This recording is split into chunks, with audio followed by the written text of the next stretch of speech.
रमन के मन में एक तूफान सा उठ रहा था। गुस्सा, ठेस, अपमान और सबसे ऊपर एक गहरा खालीपन।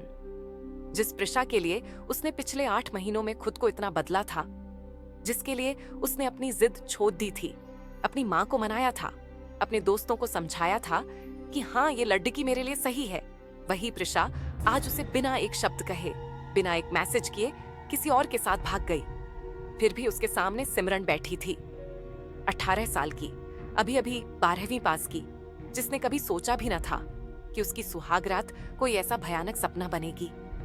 उसकी आंखें बार बार फर्श पर टिक जाती, फिर डरते डरते ऊपर उठती और रमन को देखते ही फिर नीचे। उसकी उंगलियां दुपट्टे के पल्लू को इस तरह मरोद रही थीं, मानो वो उसका आखिरी सहारा हो। रमन ने एक गहरी सांस ली। उसने अपनी मुट्ठी खोली। आवाज अभी भी सख्त थी, लेकिन अब उसमें कुछ और भी था, शायद थोड़ी सी थकान। अंकल, आप लोग मुझसे कह रहे हैं कि मैं अपनी मर्यादा बचाने के लिए एक ऐसी लड़की से शादी कर लूं जिसे मैंने आज से पहले कभी ठीक से देखा तक नहीं? प्रिशा के पापा ने सिर झुकाए रखा। उनकी आवाज कांप रही थी। बेटा, समाज नहीं मानेगा। तुम्हारी बारात लौट गई तो हमारा सिर हमेशा के लिए झुक जाएगा। सिमरन भी तो किसी की नहीं बनेगी, फिर हम दोनों परिवार बर्बाद हो जाएंगे। रमन ने फिर सिमरन की ओर देखा। इस बार उसकी नजर थोड़ी देर टिकी रही। लाल जोधे में लिपटी वो सचमुच बहुत खूबसूरत लग रही थी, लेकिन उस खूबसूरती में एक मासूमियत थी, एक डर था जो रमन को अंदर तक हिला गया। वो डर प्रिशा का नहीं था। प्रिशा ने तो हिम्मत की थी भागने की। ये डर उस लड एचकी का था जिसे आज मजबूरी में कुर्बानी का बकरा बनाया जा रहा था। रमन ने आंखें बंद की। उसके दिमाग में एक के बाद एक तस्वीरें कौंध रही थीं। प्रिशा की हंसी, उसकी बातें, उस रात जब उसने फोन पर कहा था, रमन, मैं तुम्हारे बिना नहीं जी पाऊंगी। और अब वही प्रिशा किसी और के साथ। फिर उसने आंखें खोली। आवाज अब बिल्कुल शांत थी। ठीक है, मैं शादी कर लूंगा, लेकिन सिर्फ सिमरन से, और सिर्फ आज की रात के लिए नहीं, हमेशा के लिए। कमरे में सन्नाटा छा गया। सिमरन ने चौंक कर सिर उठाया। उसकी आंखें रमन से मिली, पहली बार। उन आंखों में डर अभी भी था, लेकिन अब उसमें एक सवाल भी था, सचमुच। रमन ने आगे बढ़कर सिमरन के सामने घुटनों के बल बैठ गया। उसने बहुत धीरे से, लगभग फुसफुसाते हुए कहा, मैं तुम्हें वचन देता हूं सिमरन, मैं तुम्हें कभी ये एहसास नहीं होने दूंगा कि तुम मेरी मजबूरी हो। तुम मेरी पसंद बनोगी, धीरे धीरे, अपने वक्त पर, अगर तुम मुझे वक्त दो। सिमरन की आंखों से आंसू लुढ़क पड़। उसने कुछ नहीं कहा, बस सिर हिला दिया, बहुत हल्के से। फिर रमन खद्दा हुआ। उसने अपनी माँ को फोन लगाया। मम्मी, पंडित जी को बुलाओ, जितनी जल्दी हो सके फेरे करवा दो। और हाँ, बाहर किसी को कुछ मत बताना कि दुल्हन बदल गई है। आज के बाद प्रिशा का नाम इस घर में कोई नहीं लेगा। शादी हो गई, बहुत जल्दी में, बिना किसी रस्म के, शोर के। बाहर मेहमानों को बस इतना पता चला कि दुल्हन तैयार होने में देर हो गई थी। कोई शक नहीं किया। लाइटें कम थीं, घूंघट भारी था, और सिमरन की जगह प्रिशा समझकर सबने तालियां बजाईं। रात के 11 बज चुके थे जब रमन और सिमरन नए बने दंपति के रूप में कमरे में आए। कमरे में अभी भी वही सन्नाटा था। फूलों की सजावट अब सूनी लग रही थी। सिमरन फिर वहीं सहमी हुई, कांपती हुई बिस्तर के किनारे बैठ गई। घबराहट से उसका चेहरा पीला पट्टी डीडीएच गया था। रमन ने दरवाजा बंद किया, फिर बहुत आराम से कुर्सी खींची और सिमरन से कुछ दूर बैठ गया। सिमरन, उसने बहुत नरम आवाज में कहा, देखो मुझे। सिमरन ने डरते डरते सिर उठाया। मैं तुम्हें हाथ भी नहीं लगाऊंगा जब तक तुम खुद ना चाहो, ना आज, ना कल, ना कभी। तुम जब तैयार हो मुझे बताना, मैं इंतजार कर लूंगा, महीनों, सालों, जितना वक्त चाहिए। सिमरन की आंखें फिर भर आईं। उसने पहली बार कुछ कहा, आवाज इतनी पतली कि मुश्किल से सुनी गई। आप मुझसे नफरत नहीं करते? रमन ने मुस्कुराने की कोशिश की। पहली बार आज रात उसका चेहरा नरम पड्ड था। नफरत? मैं तो अभी अभी किसी से पहली बार मिला हूं। नफरत के लिए तो वक्त चाहिए ना। सिमरन ने होंठ भींच लिए। फिर अचानक वो रो पड्डी ही, खूब रोई, जैसे सारा डर, सारी घबराहट, सारी मजबूरी आंसुओं में बहकर निकल गई। रमन चुपचाप बैठा रहा। जब रोना थमा तो उसने पानी का गिलास बढ़ाया। सो जाओ सिमरन, बिस्तर तुम्हारा है, मैं सोफे पर सो जाऊंगा। सिमरन ने इनकार में सिर हिलाया, फिर बहुत धीरे से बोली, आप बिस्तर पर सो जाइए, मैं फर्श पर मैनेज कर लूंगी। रमन ने हल्के से हंसते हुए कहा, अरे अभी से पति को फर्श पर सुला रही हो? चलो अच्छा है, कम से कम शुरू से ही पता चल गया कि घर की मालकिन कौन है। सिमरन के होठों पर पहली बार एक हल्की सी मुस्कान आई, बहुत छोटी, बहुत डरती हुई, लेकिन थी। रमन ने लाइट बंद कर दी। कमरे में सिर्फ खिड़की से आती चांदनी थी। दोनों अलग अलग जगह लेट गए। बहुत देर तक खामोशी रही। फिर सिमरन की पतली सी आवाज आई, रमन जी, हम? Thank you. रमन ने आंखें बंद की। उसके गले में कुछ अटक गया। बहुत देर बाद बोला, सो जाओ सिमरन, कल से नई जिंदगी शुरू है, हमारी जिंदगी। बाहर ढोल की आखिरी थाप भी थम चुकी थी। घर सो चुका था, लेकिन उस कमरे में दो टूटे हुए दिल बहुत धीरे धीरे, बहुत डरते डरते एक दूसरे की ओर बढ़ रहे थे। शायद प्यार नहीं था अभी, लेकिन एक वादा था, एक दूसरे को संभालने का वादा। सुबह की पहली किरण जब कमरे में आई तो सिमरन की आंख खुली। वो एकदम से उठकर बैठ गई, घबराहट में। फिर याद आया, ये उसका ससुराल है, ये उसका कमरा है। और बगल में सोफे पर रमन अभी भी गहरी नींद में था। एक हाथ तकिया के नीचे, दूसरा लटका हुआ। शेरवानी उतारकर उसने सिर्फ कुर्ता पायजामा पहना था। चेहरा शांत, लेकिन नींद में भी भौहें थोड़ी सिकुद्दी हुई थीं, जैसे कोई पुराना दर्द अभी तक चैन न लेने दे रहा हो।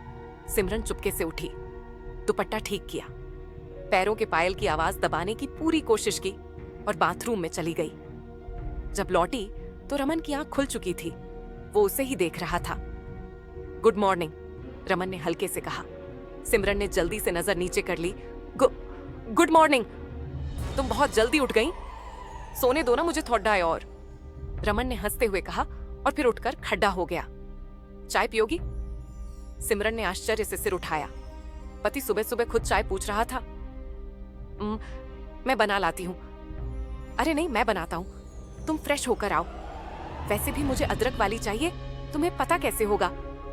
वो मुस्कुराया और किचन की ओर बढ़ा गया। सिमरन बस देखती रह गई। नाश्ते की टेबल पर सास ससुर, देवर देवरानी सब थे। सुषमा जी ने सिमरन को गले लगाया। बेटी, कल रात बहुत थक गई होगी, आज आराम करना। सिमरन की आंखें भर आईं। उसने बस सिर हिलाया। रमन ने चुपचाप उसकी प्लेट में पराठा डाला। खाओ, कमजोर बहुत लग रही हो। दोपहर में रमन ऑफिस चला गया। सिमरन अकेली कमरे में थी। उसने अपना छोटा सा पर्स खोला। उसमें सिर्फ एक पुराना फोन था, 200 रुपए और एक फोटो, जिसमें वो और प्रिशा दीदी साथ में हंस रही थीं। फोटो देखते ही उसका गला रूंध गया। वो फोटो फाड़ कर कचरे में डालना चाहती थी, लेकिन हाथ नहीं उठा। आखिर प्रिशा उसकी बड्डी बहन थी। उसने फोटो वापस पर्स में रख दिया और रोने लगी। शाम को रमन जब लौटा तो सिमरन बालकनी में खद्दी दूर कहीं देख रही थी। रमन ने उसके कंधे पर हाथ रखा। सिमरन चौंक गई। क्या सोच रही हो? कुछ नहीं, झूठ मत बोलो, आंखें लाल हैं। सिमरन चुप रही। रमन ने धीरे से कहा, प्रिशा के बारे में सोच रही हो ना? सिमरन ने सिर झुका लिया। मैं भी सोचता हूं, रोज, लेकिन अब सोचता कम हूं, क्योंकि अब मेरे सामने कोई और है जो मुझे सोचने नहीं देता। सिमरन ने हैरान होकर ऊप देखा। रमन मुस्कुराया। चलो बाहर चलें आइसक्रीम खाने। पहली बार सिमरन उसके साथ बाहर निकली, बिना घूंघट, बिना डर। आइसक्रीम पार्लर में रमन ने चॉकलेट कोन लिया, सिमरन ने वनीला। रमन ने पूछा, कॉलेज जाना चाहती हो? सिमरन ने चौंक कर कहा, मैं तो 12वीं के बाद। तो अब कर लो, मैं बात कर लूंगा। दूर का कॉलेज चाहिए या यहीं? सिमरन की आंखें चमक उठी, फिर मंद पड्डी एच गईं। लेकिन घर वाले अब मैं हूं, रमन ने साफ कहा। 3 महीने बीत गए। सिमरन अब कॉलेज जाती थी। रमन रोज उसे ड्रॉप करता, लाता। लोग कहते, कितना प्यार है इन दोनों में। बस 2 लोग जानते थे कि ये प्यार अभी भी बन रहा था, धीरे धीरे, ईंट दर ईंट। एक रात खाना खाकर जब दोनों कमरे में आए तो सिमरन ने रमन का हाथ पकड़ याच लिया। रमन रुक गया। सिमरन ने बहुत धीरे से कहा, रमन जी, मैं तैयार हूं। रमन ने कुछ नहीं कहा, बस उसे देखता रहा। फिर बहुत प्यार से उसका माथा चूमा। सिमरन, मैंने कहा था ना, जब तुम खुद चाहोगी। आज तुमने कहा, लेकिन अभी भी अगर 1% भी डर हो तो बता दो, मैं फिर इंतजार कर लूंगा। सिमरन ने आंसुओं भरी आंखों से मुस्कुराते हुए सिर हिलाया। नहीं, अब डर नहीं, अब सिर्फ आप हो। उस रात कमरे की लाइट बंद हुई, बाहर चांद पूरा था और दो लोग जो कभी मजबूरी में एक हुए थे, आज पहली बार सचमुच एक हुए, प्यार में, अपनी मर्जी से। 3 साल बाद दिल्ली की सर्दी अपने पूरे रंग में थी। दिसंबर का आखिरी सप्ताह। घर में हीटर चल रहा था, फिर भी खिड़की के पास ठंडी हवा आ रही थी। सिमरन ने लाल ऊनी शॉल लपेट रखी थी, हाथ में मग था, उसमें गर्म चॉकलेट। वो बालकनी में खड़ी डिडी थी और नीचे देख रही थी। रमन कार पार्क कर रहा था। रमन अब 30 साल का हो चुका था, चेहरा अब भी उतना ही सख्त, लेकिन जब सिमरन को देखता था तो आंखें अपने आप नरम पर डिडी जाती थीं। उसने कार लॉक की, ऊपर देखा और हाथ हिलाया। सिमरन ने मुस्कुराकर जवाब दिया। अंदर आते ही रमन ने कोट उतारा। बहुत ठंड है बाहर, तू बालकनी में क्या कर रही थी? तुम्हारा इंतजार, सिमरन ने शर्माते हुए कहा। रमन ने पास आकर उसकी कमर में हाथ डाला और ठुड्डी पर हल्का सा किस किया। अब मैं आ गया ना, अब गर्म रहना। रात का खाना दोनों ने साथ बनाया। रमन को अब सिमरन के हाथ की दाल बहुत पसंद थी। खाते वक्त सिमरन ने कहा, कल मम्मी पापा आ रहे हैं ना? हाँ, और तुझे पता है ना, वो अभी भी सोचते हैं कि मैंने प्रिशा से शादी की थी। रमन ने हल्के से हंसते हुए कहा। सिमरन चुप हो गई। रमन ने उसका हाथ पकड़ दिया। अरे, मैं मजाक कर रहा था। 3 साल हो गए सिमरन, अब किसी को कुछ याद भी नहीं, और जो याद है उसे हमने दफना दिया है। फिर भी सिमरन की आंखें नम हो गईं। कभी कभी सोचती हूँ, अगर दीदी ना भागती तो आज मैं कहाँ होती? रमन ने प्लेट साइड में रखी, उसे अपनी गोद में खींच लिया। तो आज मैं कहाँ होता?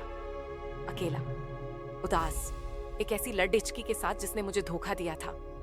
सिमरन, जो हुआ अच्छा हुआ, मुझे मेरी सिमरन मिली, मेरी वाली। सिमरन ने उसके गले में बाहें डाल दी।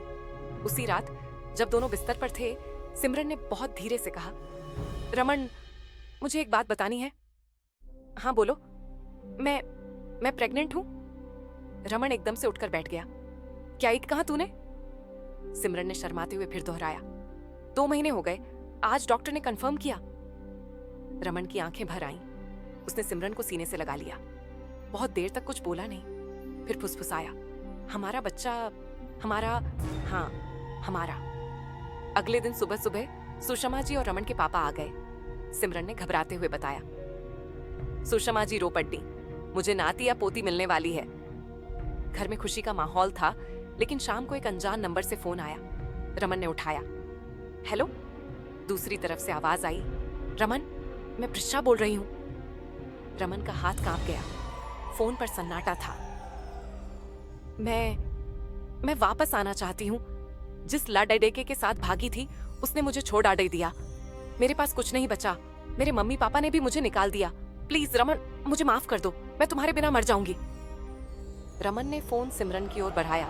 बात करो, तुम्हारी दीदी हैं। सिमरन ने फोन लिया। उसकी आंखें ठंडी हो गईं। दीदी? सिमरन, तू वहां क्या कर रही है? प्रिशा की आवाज में घबराहट थी। मैं यहाँ की बहू हूँ दीदी, रमन की पत्नी, और उनके बच्चे की माँ बनने वाली हूँ। दूसरी तरफ से रोने की आवाज आई। सिमरन, मुझे माफ कर दे, मैंने बहुत गलती की। सिमरन ने बहुत शांत स्वर में कहा, दीदी, जिस दिन तुम भागी थी, उसी दिन तुम्हारे लिए ये घर मर चुका था। अब यहाँ तुम्हारी कोई जगह नहीं, न मेरे दिल में, न मेरे पति के दिल में। अब तुम जहां हो वहीं खुश रहो। अलविदा। फोन काट दिया। रमन ने सिमरन को देखा। उसकी आंखों में गर्व था। तूने बिल्कुल सही किया, सिमरन ने मुस्कुराकर कहा। मेरी फैमिली सिर्फ 3 लोग हैं, तुम, मैं और हमारा आने वाला बच्चा। बाकी सब अतीत है। उस रात रमन ने सिमरन के पेट पर हाथ रखा और धीरे धीरे सहलाया। हमारी बेटी होगी तो उसका नाम क्या रखेंगे? सिमरन ने शर्माते हुए कहा। बेटा हो या बेटी, नाम मैंने सोच लिया है। अगर बेटी हुई तो आरुषि, सुबह की पहली किरण, क्योंकि जिस सुबह तुम मेरे जीवन में आए थे, उसी दिन मेरी जिंदगी में रोशनी आई थी। रमन ने उसे किस किया, बहुत देर तक। 9 महीने बाद डिलीवरी रूम के बाहर रमन बेचैन घूम रहा था। सुषमा जी माला जप रही थी। फिर नर्स आई, मुबारक हो, बेटी हुई है। माँ बेटी दोनों ठीक हैं। रमन अंदर दौड़ा। सिमरन थकी हुई थी, लेकिन चेहरे पर सुकून, गोद में छोटी सी परी। रमन ने बेटी को गोद में लिया। उसकी आंखें नम थीं। आरुषि, मेरी आरुषि, सिमरन ने कमजोर आवाज में कहा। देखा, मैंने कहा था ना, सुबह की पहली किरण। रमन ने सिमरन का हाथ पकड़ा। और तू मेरी जिंदगी की आखिरी सांस तक की रोशनी। बाहर बारिश हो रही थी, लेकिन कमरे के अंदर 3 लोग थे। एक छोटा सा परिवार जो मजबूरी से शुरू हुआ था और प्यार की सबसे खूबसूरत मिसाल बन गया। कहानी खत्म नहीं हुई। बस अब ये सिर्फ सिमरन और रमन की नहीं रही, ये आरुषि की भी हो गई और आने वाली कई पीढ़ियों की। आरुषि अब 7 साल की हो चुकी थी। लंबे बाल, बद्दी बद्दी आंखें और ठीक वैसे ही डरपोक स्वभाव की शुरुआत जैसे कभी उसकी माँ हुआ करती थी। सुबह स्कूल बस के लिए तैयार होते वक्त वो 10 बार मम्मी को आवाज लगाती। मम्मी, मेरा रिबन कहाँ है? मम्मी, पानी की बोतल। मम्मी, मेरे जूते। सिमरन हंसते हुए सब संभालती। रमन चुपचाप दरवाजे पर खड़ा देखता रहता। एक दिन स्कूल से लौटी आरुषि उदास थी। सिमरन ने पूछा, क्या हुआ बेटा? आरुषि ने होंठ फुलाकर कहा, मेरी फ्रेंड रिया बोली कि उसके पापा उसे रोज स्कूल छोड़ाने आते हैं। तुम्हारे पापा कभी नहीं आते। सिमरन का दिल धक से रह गया। रमन ऑफिस में बहुत बिजी रहता था। मीटिंग्स, ट्रैवल, देर रात तक लैपटॉप। पिछले 3 सालों में वो प्रमोशन के बाद और व्यस्त हो गया था। शाम को जब रमन लौटा तो सिमरन ने कुछ नहीं कहा, बस चुपचाप खाना परोसा। रात को आरुषि सो गई।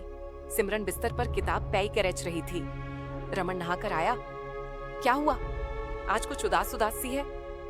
सिमरन ने किताब बंद की। रमन, तुम्हें याद है तुमने मुझसे वादा किया था कि तुम मुझे कभी अकेला महसूस नहीं होने दोगे? रमन चौंका। क्या हुआ सिमरन? अब तुम आरुषि को अकेला महसूस करवा रहे हो। वो बड्डी हो रही है, उसे अपने पापा की जरूरत है। रमन चुप हो गया, फिर बहुत देर बाद बोला, मैं सुबह से उसका स्कूल ड्रॉप करूंगा, हर रोज, चाहे मीटिंग कैंसिल करनी पड़े। अगली सुबह 7 बजे रमन ने कार स्टार्ट की। आरुषि हैरान थी। पापा, 7 बजे आप सच में छोड़ आने आए? रमन ने उसे गोद में उठाया। अब हर रोज आऊंगा, वादा। स्कूल गेट पर जब रमन ने आरुषि को उतारा तो सारी मम्मियां देखती रह गईं। इतना स्मार्ट पापा और बेटी को प्यार से किस करके छोड़ाच रहा था। आरुषि का सीना फूल गया। उस दिन से रमन का रूटीन बदल गया।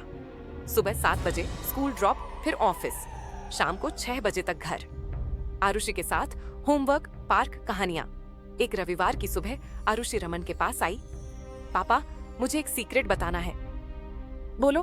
मैं जब बड्डी होऊंगी ना, मैं भी आपकी तरह किसी को बहुत प्यार करूंगी, और अगर वो दुखी होगा तो मैं उससे शादी कर लूंगी, जैसे आपने मम्मी से की थी। रमन का हाथ रुक गया। तुम्हें ये किसने बताया? आरुषि ने मासूमियत से कहा। मैंने मम्मी से पूछा था कि तुम दोनों की शादी कैसे हुई। मम्मी ने कहा था कि पापा ने मम्मी को बहुत दुखी देखा था, इसीलिए पापा ने मम्मी से शादी कर ली ताकि मम्मी कभी अकेली ना रहें। रमन की आंखें नम हो गईं। उसने आरुषि को गले लगा लिया। बेटा, पापा ने मम्मी से इसीलिए शादी नहीं की थी कि मम्मी दुखी थी। पापा ने इसीलिए शादी की थी क्योंकि पापा को मम्मी से प्यार हो गया था, बहुत ज्यादा। शाम को जब आरुषि सो गई तो रमन सिमरन के पास आया। तूने आरुषि को हमारी कहानी बताई? सिमरन ने शर्माते हुए कहा, सिर्फ आधा सच, बाकी आधा मैं उसे तब बताऊंगी जब वो बड्डी हो जाएगी। कि उसकी मम्मी को पहले बहुत डर लगता था, लेकिन उसके पापा ने उस डर को हमेशा के लिए खत्म कर दिया। रमन ने उसे सीने से लगाया। और बाकी पूरा सच तो हम दोनों जानते हैं ना, कि वो लाडट की जो बिस्तर के नीचे छिप गई थी, आज मेरे पूरे घर की रौनक है, मेरी जिंदगी की रौनक। सिमरन ने उसकी आंखों में देखा, और वो लड्डे ढेका जो गुस्से